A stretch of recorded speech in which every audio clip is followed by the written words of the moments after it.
Kevin, you ready? I'm ready. All right. Everyone who's with us today, hello, I'm Lori Ward. I'm CEO at Washington's National Park Fund. It's just an honor to be in the position that I'm in, and I know I speak for my two colleagues that they feel the same way. We consider ourselves very fortunate to work so closely with Mount Rainier, North Cascades, and Olympic National Parks. One of those areas that we get to work with is supporting and reinforcing the volunteer programs at the parks, the stewardship programs. Kevin and I have known each other for 9 years now, and it kind of started where he came to me and said, you know, Lori, we have an estate gift at $50,000 a year that was sustaining the program at that time, helping out. And we were getting towards the end of the 5 years, and he said, what are we going to do? And it's just been wonderful since then, because there's been so much support for volunteerism and stewardship. I am not going to rain on your parade or steal your thunder, Kevin. I'm going to let you tell them about all the great things that you, and I know you just say it's everybody else, all the great things that you all are able to accomplish up at Mount Rainier National Park, thanks to the volunteers and folks that get involved. Many of them are with us today.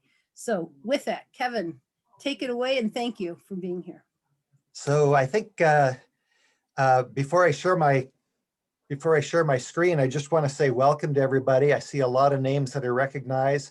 There's so many people that I haven't had a chance to actually see this past year because of COVID, or have only seen virtually. And I also see a lot of names that I don't recognize. I saw someone that said in the chat, hello from Ireland. So we are worldwide, baby. I'm going to share my screen here and get started with the presentation. Let's see, there we go. I can get this to start. There we go. All right, everybody. Like I said, welcome to Mount Rainier National Park. I unfortunately am the only one of us who actually gets to be here in the park at the moment during this presentation, and I'm looking out over the meadow in front of my office here at Longmire, with the clouds moving in and out over Rampart Ridge. There's a couple of inches of snow in the ground here. Welcome to Mount Rainier virtually.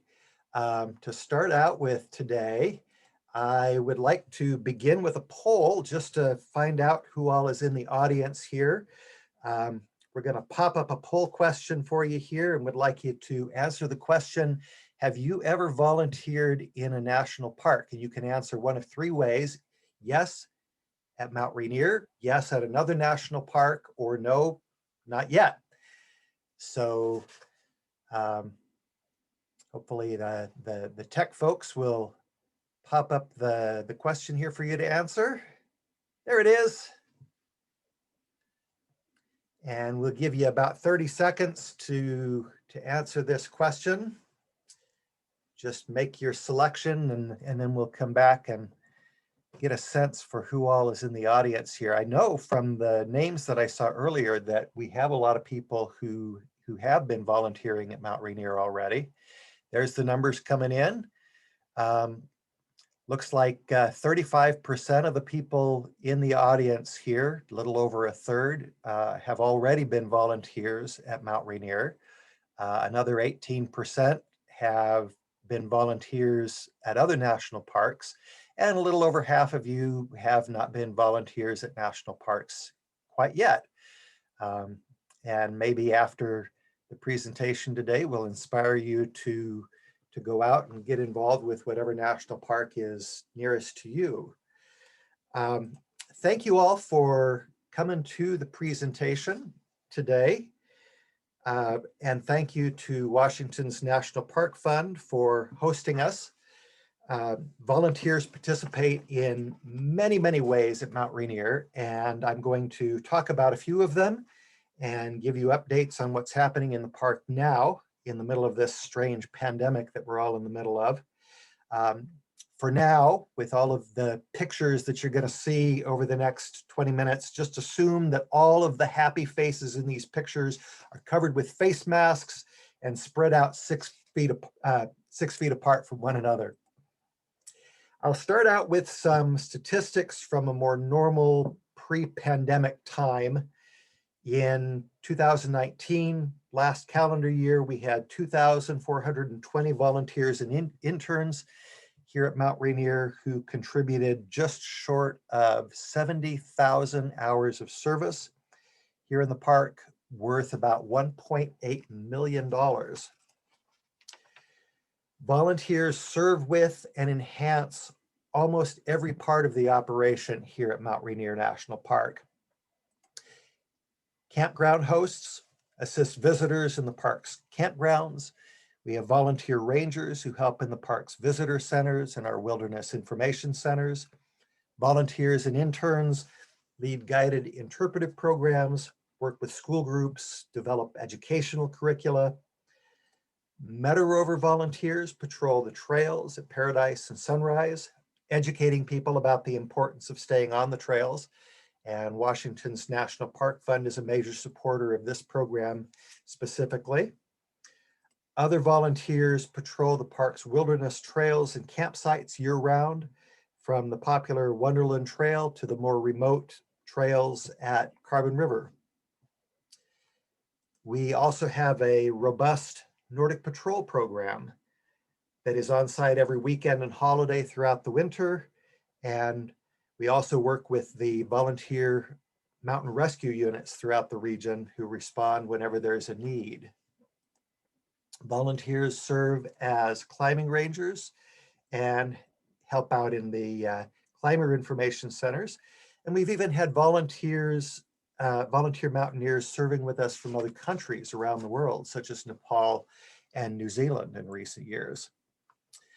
Emergency roadside assistance volunteers assist visitors who have run out of gas, locked their keys in their cars, or have broken down.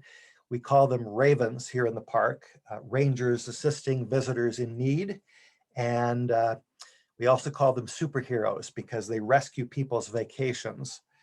And this program also is supported very directly by donations from Washington's National Park Fund. So you'll see these vehicles driving around the park with the volunteer roadside assistance logos on the door and the Washington's National Park logo as well. Volunteers help in the park's greenhouse and revegetation programs. They help control invasive species and survey wildlife. They help to maintain the park's library and curatorial collections. They conduct historical research. They represent the park at civic events like fairs and parades. They participate in citizen science teams, surveying plants and wildlife and collecting data throughout the park. And of course, volunteers build and repair trails, which is accomplished in part with a variety of groups, especially the Washington Trails Association. Volunteers, in fact, help in every way that you can possibly think of. If there is something that we do here in the park, there is almost certainly a volunteer somewhere in our operation that is helping out with it at some point. Some of our volunteers come into the park for a single day and they work on a single project. And they often do this as part of organized groups like Boy Scout troops, clubs, classes, or employee organizations. The photos that you're seeing on your screen here, for example, are from a veterans group called The Mission Continues. And these pictures are from work at the Paradise Picnic area 2 years ago, I believe. Other volunteers serve through community partners like WTA, the Washington Trails Association, the Mount Rainier National Park Associates, the Sierra Club, 36 different community groups in a typical year. Several youth and young adult crews serve every year here in the park through the Northwest Youth Corps, Student Conservation Association, Washington Conservation Corps.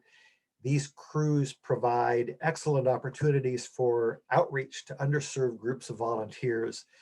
One recurring crew in recent years, for example, focused on LGBTQ youth, while another offered opportunities for youth who are deaf.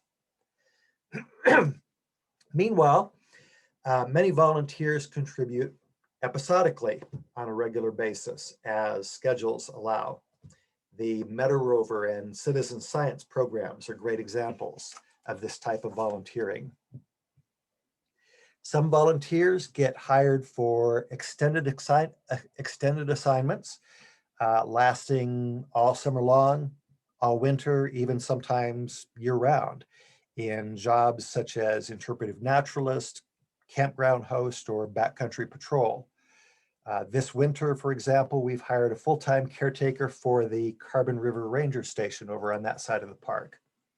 And many of these long-term positions are hired through the Student Conservation Association or other partners like Evergreen State College, the Northwest Youth Corps, the Geologic Society of America, and others are hired directly as volunteers.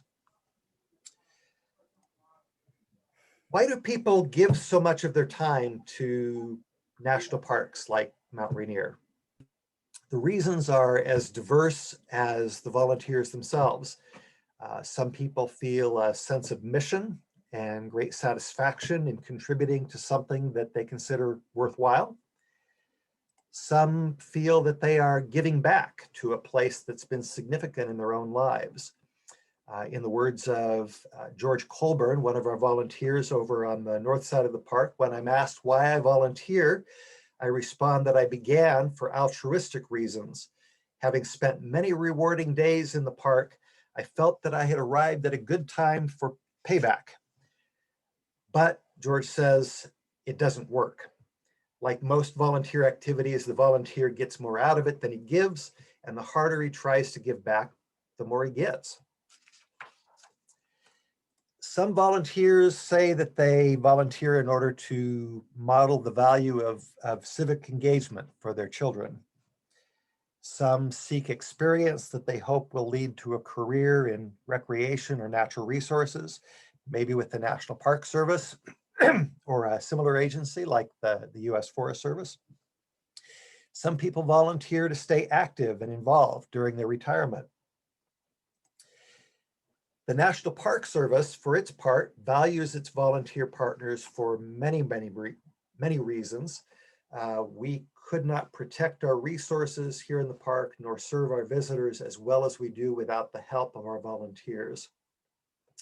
To accomplish what volunteers and interns did in 2019, for example, Mount Rainier National Park would have to hire 140 additional seasonal employees or 35 employees year round. Can you imagine doing that in the current budget climate?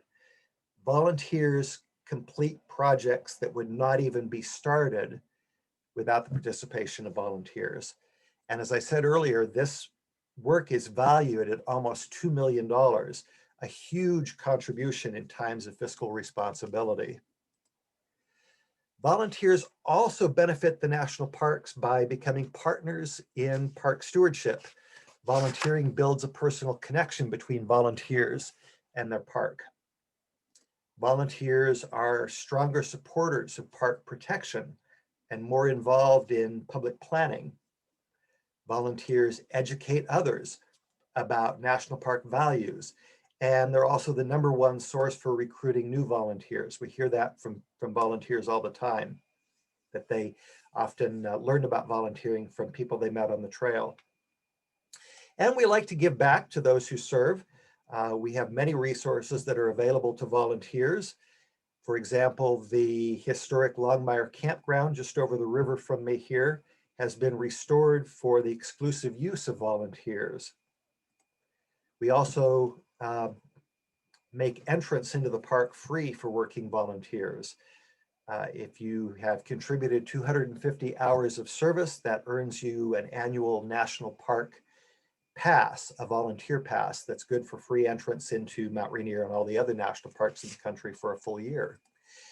But best of all, volunteers make great friends, both with each other and with park staff, and they become valued and deeply appreciated parts of the national park team.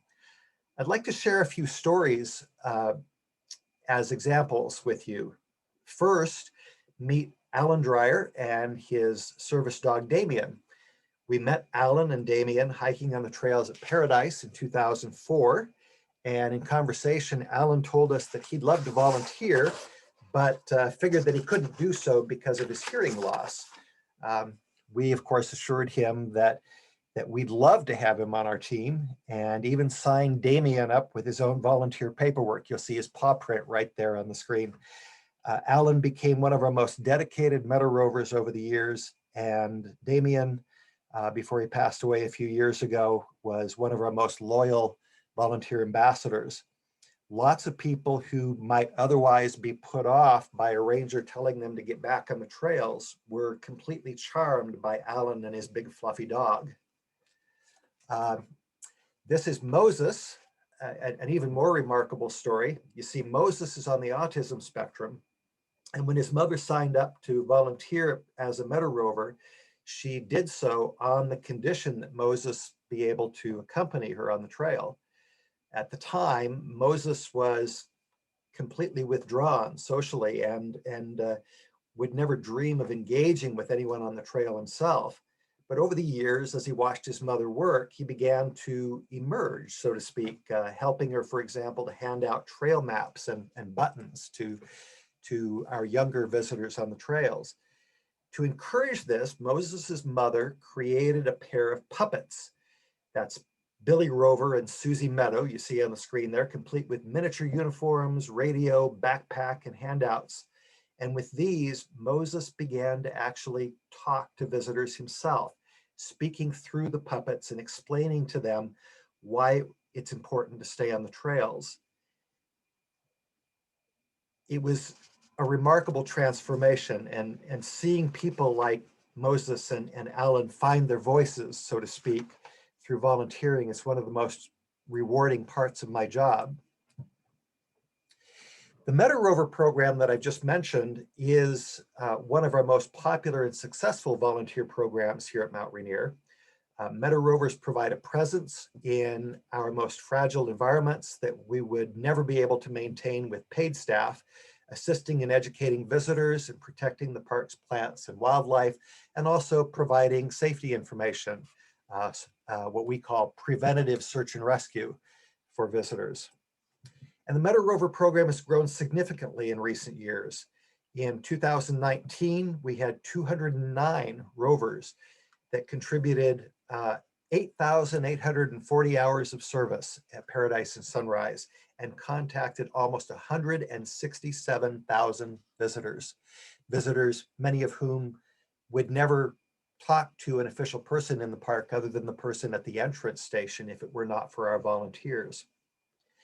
By educating people about the importance of staying on the trails, we can avoid the need for seed collection, greenhouse, and revegetation volunteers to repair the damage from people going off of the trails in the future, and also hopefully prevent some of the search and rescues that we might have to for people who didn't get good safety information. Moving on from the Meadow Rover program, we now have 5 different citizen science programs at Mount Rainier. The Amphibian survey program that you see pictured here monitors frogs and salamanders in alpine lakes and wetlands, and also tracks the presence of airborne pollutants and aquatic insect larvae.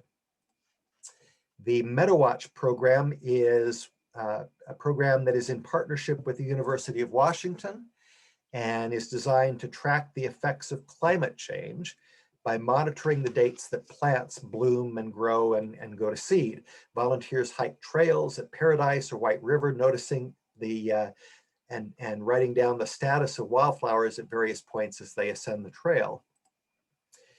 The Cascades Butterfly Survey is another citizen science program coordinated by North Cascades National Park in cooperation with our staff and the Mount Baker Snoqualmie National Forest. Meanwhile, the Cascades Mammal Survey tracks animals like the Cascade Red Fox, which is endemic to Mount Rainier, and the brand new Bat Emergence Survey counts populations of bats. All 5 of these programs are designed to track species populations here at the park and how they change in response to environmental conditions including pollution, climate change, and in the case of the bats, disease.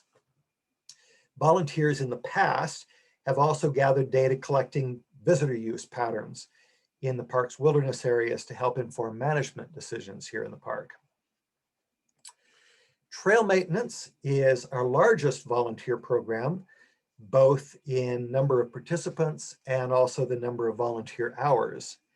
And it's supported by a long-term partnership with the Washington Trails Association, which leads about 500 volunteers a year on projects around the park every Friday, Saturday, and Sunday from June to September in a typical year. Another partner, the Mount Rainier National Park Associates, has been working with us for almost 30 years, leading monthly projects every summer, progressing from trail maintenance in May to exotic plant removal in July to revegetation in September. 8 years ago, Mount Rainier's volunteer program adopted a 2-mile stretch of highway west of the park's Nisqually entrance, the stretch of road that leads through our park headquarters, and cleanup crews go out at least 3 times a year to keep that stretch of road clean. Mount Rainier works with an amazing collection of these community partners, ranging from the Backcountry Horsemen to the Mission Continues, Nisqually Middle School to Oregon State University, Starbucks employees to the Urban Wilderness Project. For more than 20 years, we even hosted an international volunteer group from Tokyo, whose members came to the park for 2 weeks every summer to do projects and stay with host families from the park staff and in the local communities around the park. Washington's National Park Fund is one of our most important partners dedicated to fundraising on our behalf. Volunteers aren't exactly expensive. We invest mainly in uniforms, housing, vehicles, and the tools necessary to do their jobs. And we hire a few staff members to manage the volunteer programs. The work that we get in return works out to about a 7-to-1 return on investment, even if you don't count all of the intangible benefits that we get from volunteers. And you may even be a contributor to Washington's National Park Fund without even realizing it. The special national park license plates that you see on the roads all over the place bring in funding to Mount Rainier, Olympic, and North Cascades national parks, including our volunteer programs. In a typical year, the volunteer program wraps up with a big volunteer day on the 4th Saturday in September, which is National Public Lands Day, with trail maintenance, revegetation, and other projects around the park that engage volunteers. This has not, of course, been a typical year. Mount Rainier National Park was closed for several weeks this spring as we worked out how to operate in a way that would keep visitors and staff safe during the COVID-19 pandemic. And even after we reopened, our visitor centers largely remained closed, with public contact happening at tables like the one you see here outside. Many of our volunteer programs just could not function safely under pandemic conditions. Trail work, for example, usually requires groups to work in close proximity to one another. We did have youth crews working in the park this year within self-contained bubbles, but public volunteer projects were in many cases suspended for the year. Other programs returned in a limited capacity.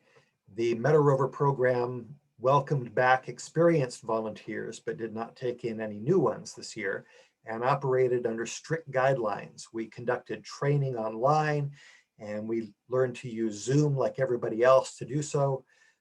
Many of our volunteers chose to sit this year out, avoiding the huge crowds that converged on Mount Rainier this year.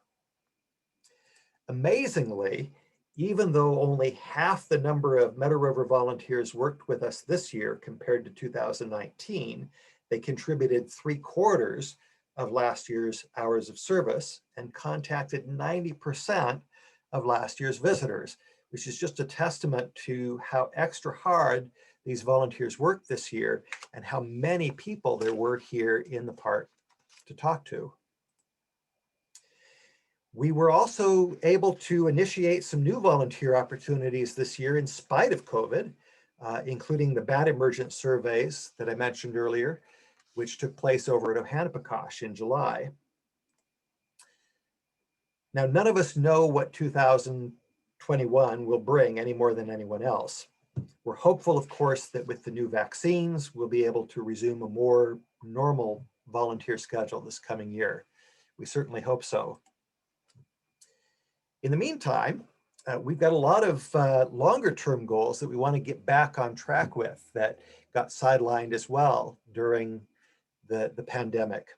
You might have noticed, for example, from all of these pictures that you've been seeing, that our volunteer program isn't nearly as diverse as the community around us, especially the urban communities from which we draw most of our volunteers. We'd like to work on that.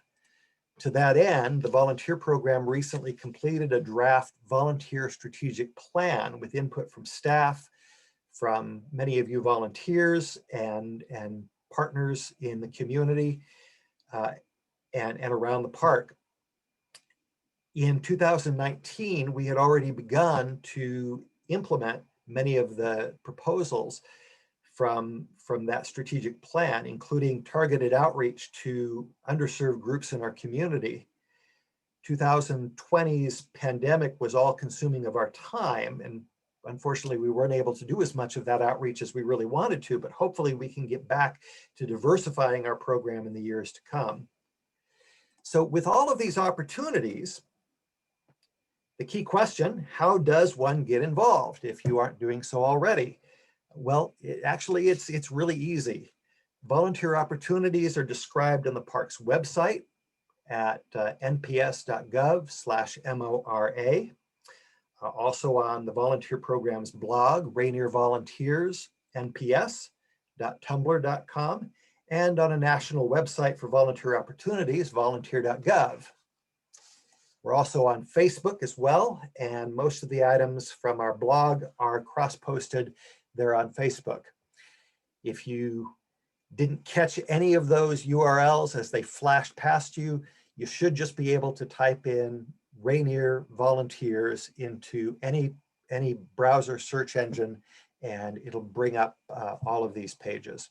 And of course, if anything that you've heard today sounds interesting to you, you should feel free to contact me about it. And if nothing else, get on our mailing list to receive updates about new opportunities at the park.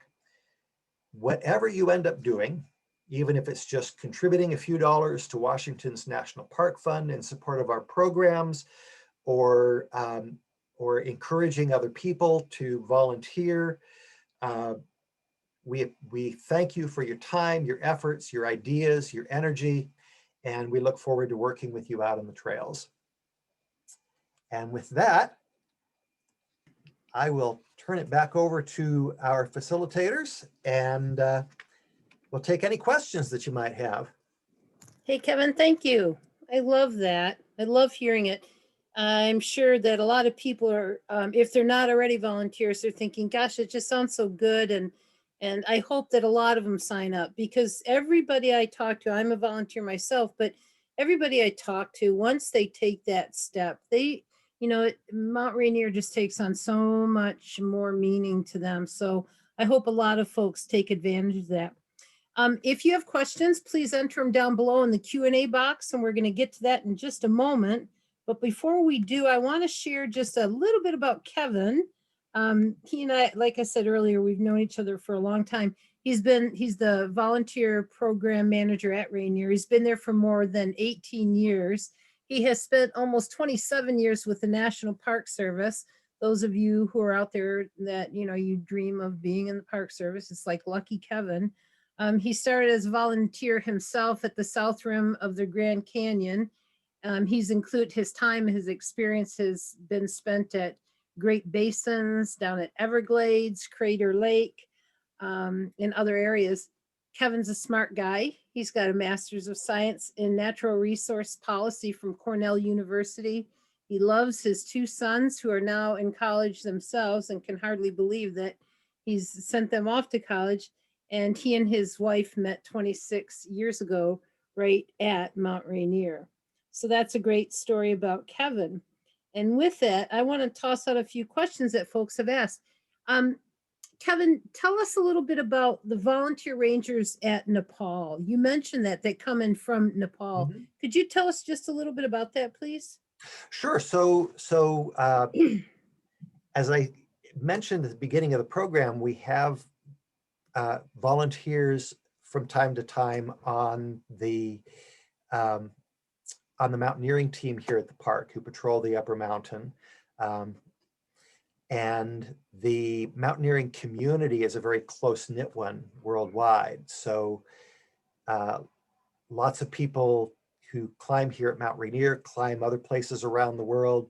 People who work here at Mount Rainier go and work other places around the world or go climbing in their off season other places around the world. And so we have a lot of connections with people in the climbing community in other countries. And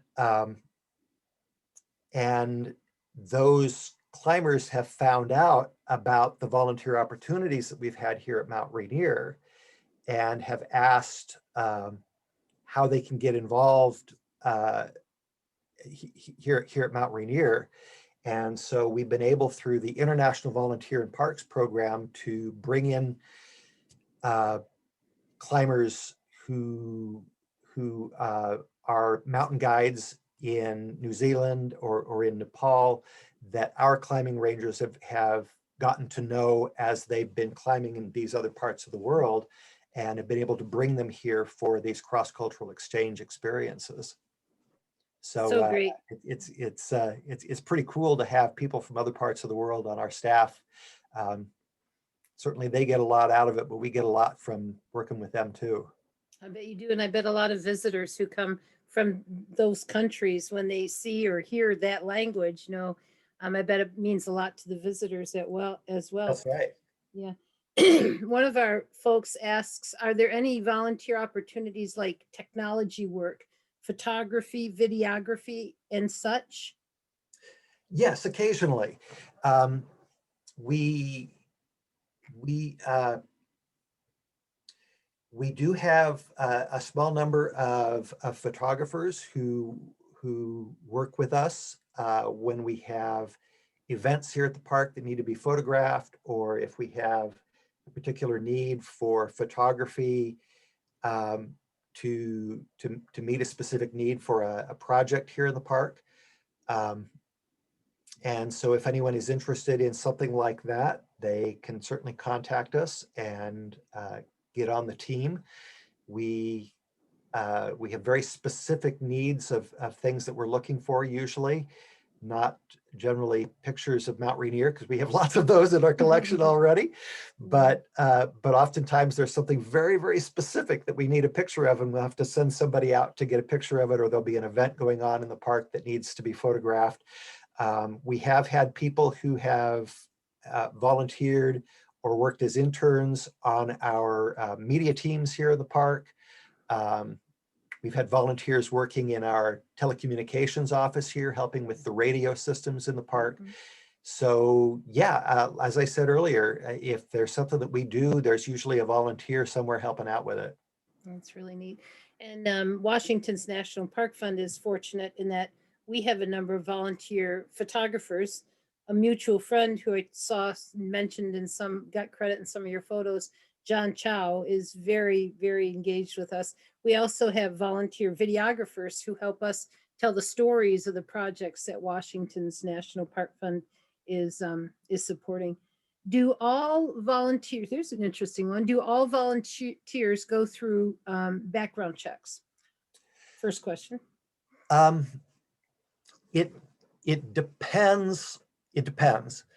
The volunteers that come in for projects lasting just for a day, generally not. You just come out and work on the trail. But if you're going to be working with us for an extended period of time, usually there is a background check that's involved, because so much of our work here in the park has to do with network computer systems, things like that. And in many cases, volunteers work with kids. And so for those positions, yes, we do background checks for those Diligence. volunteers. Due diligence right there, Kevin. Thank you. Another question, a little controversial, but you know, it's on people's minds. Sure. Are pistols allowed for self-defense in the wilderness? The national parks, the policy in the national parks at the moment is to follow the laws in the areas where the park is located. And here in Washington State, the Washington State laws do allow the carrying of firearms. So as long as you have valid licenses and so forth for those firearms, they are permitted in the national park. Now, federal employees are not currently allowed to carry firearms unless it is part of their job. Mhm. And that includes volunteers. Excuse me. So our volunteers, while they are on duty, do not carry firearms, Mhm. but they are permitted by visitors. Mhm.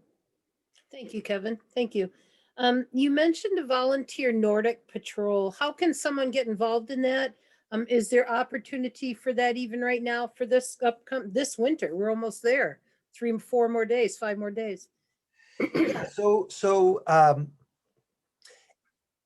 any of the positions that we have in the park, we generally advertise on the volunteer.gov website for people who are interested in participating in these activities. They can go to volunteer.gov, look for Mount Rainier, and submit a volunteer application, either in general or for a specific job that is posted there. Now, just a caveat there, volunteer.gov is in a process of transition at the moment. They've upgraded their systems, and we are repopulating those volunteer position announcements as we speak. So you're not going to find much there at the moment, but within the next month, we'll have some of those positions showing up again.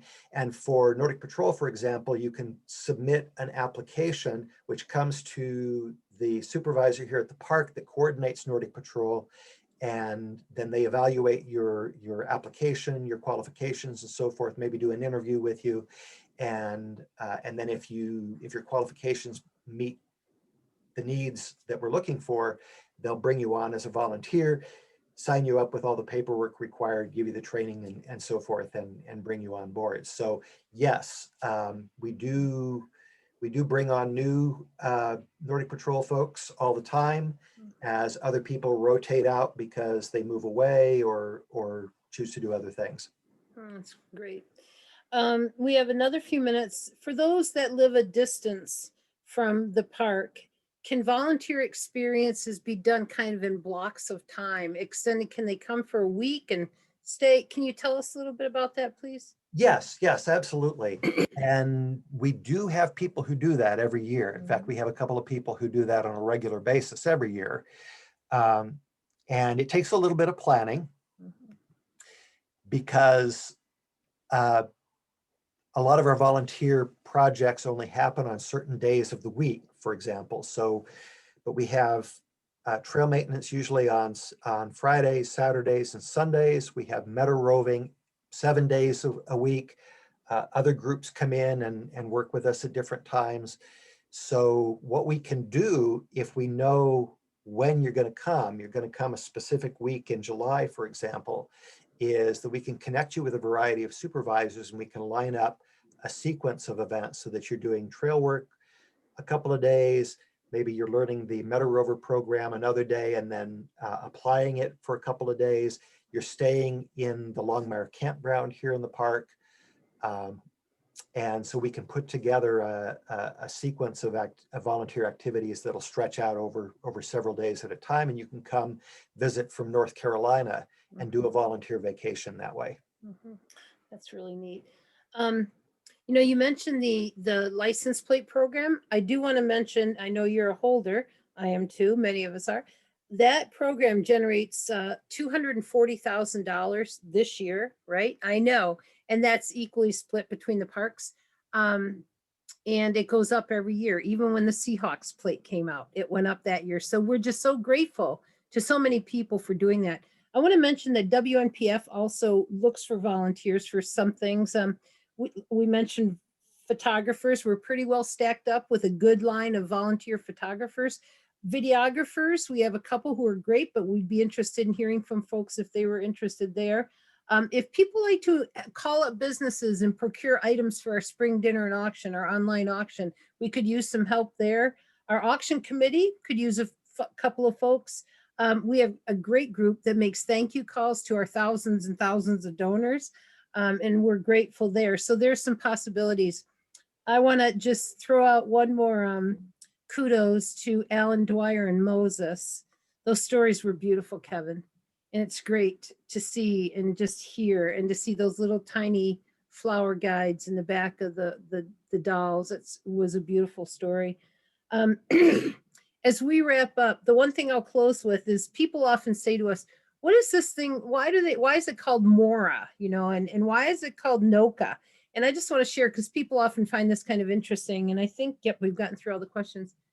What the National Park Service does is if it's a two-word park like Mount Rainier, they take the first two letters of the first word and the first two letters of the second word, put them together, and it becomes Mora.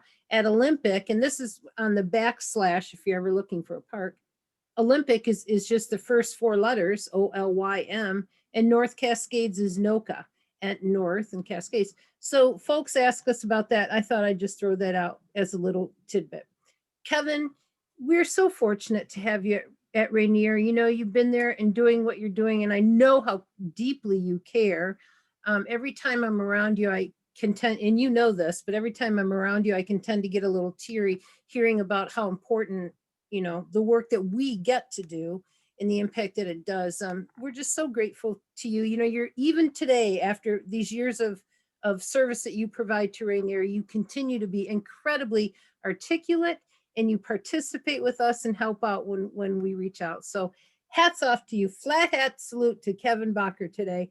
You see here, these are some of the things we just start completing our fundraising for this year. There are still opportunities.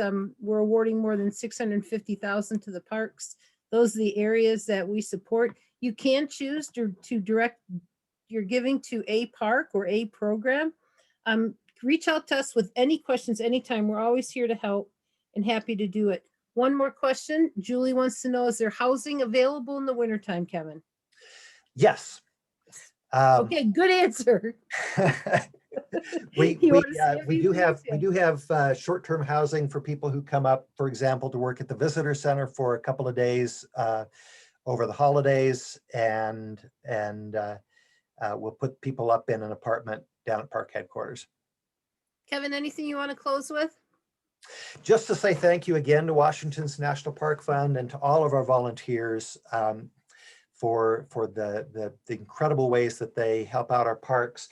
I've always said that I have the best job in the National Park Service because I get to work with all of you, and the volunteers inspire all of us on the park staff because we do this as a career, but you all do it as a passion. Many of us do it as careers and as a passion, but it's truly a joy to work with all of you.